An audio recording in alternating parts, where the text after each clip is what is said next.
గాజాపై Israel బాంబుల వర్షం, 200 మంది మృతి. ఇజ్రాయెల్ హమాస్ల మధ్య ఉద్రిక్తలు మరింత తీవ్రమవడంతో పశ్చిమాసియాలో మళ్లీ రణరంగా మారింది. ఓవైపు కాల్పుల విరమణ ఒప్పందం కొనసాగింపుపై చర్చలు సిద్ధమవుతుండగా గాజాపై టెల్ అవీవ్ వైమానిక దాడులతో విరుచుకుపడింది. సోమరాత్రి నుంచి పలు ప్రాంతాల్లో భీకర దాడులు చేస్తుంది. ఈ ఘటనలో ఇప్పటివరకు కనీసం 200 మంది మృతి చెందినట్లు, మరో 300 మంది వరకు గాయపడినట్లు గాజా ఆరోగ్య శాఖ అధికారులు తెలుపుతున్నారు.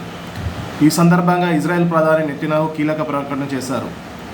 కాల్పుల విరమణ ఒప్పందం కొనసాగింపునకు హమాస్ అంగీకరించని కారణంగానే దాడులు చేస్తున్నామని, మా బందీలను విడుదల చేయడానికి హమాస్ పదే నిరాకరిస్తుంది. అమెరికా ప్రత్యేక రాయబారి స్టీవ్ విట్కాఫ్ ప్రతిపాదించిన కాల్పుల ఒప్పందం కొనసాగింపునకు తిరస్కరించింది. ఈ నేపథ్యంలోనే దాడులకు ఆదేశించామని ఇజ్రాయెల్ ప్రధాని వెల్లడించారు. యుద్ధం లక్ష్యాలను సాధించడానికి గాజాలో హమాస్ స్థావర లక్ష్యంగా ఐడిఎఫ్లు దాడులు చేస్తుంది అని ఈ మేరకు ఆయన ఎక్స్లో పోస్ట్ చేశారు. ఇజ్రాయెల్ ఇప్పటి నుంచి హమాస్కు వ్యతిరేకంగా చర్యలు తీసుకుంటుందని ఇజ్రాయెల్ ప్రధాని వెల్లడించారు. అయితే దీనికి ప్రతిఘటనగా హమాస్ ఇజ్రాయెల్ను హెచ్చరిస్తుంది.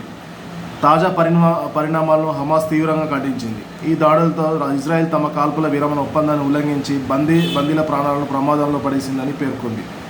దీనికి తగిన మూల్యం చెల్లించుకోవాల్సి వస్తుందని హెచ్చరించింది.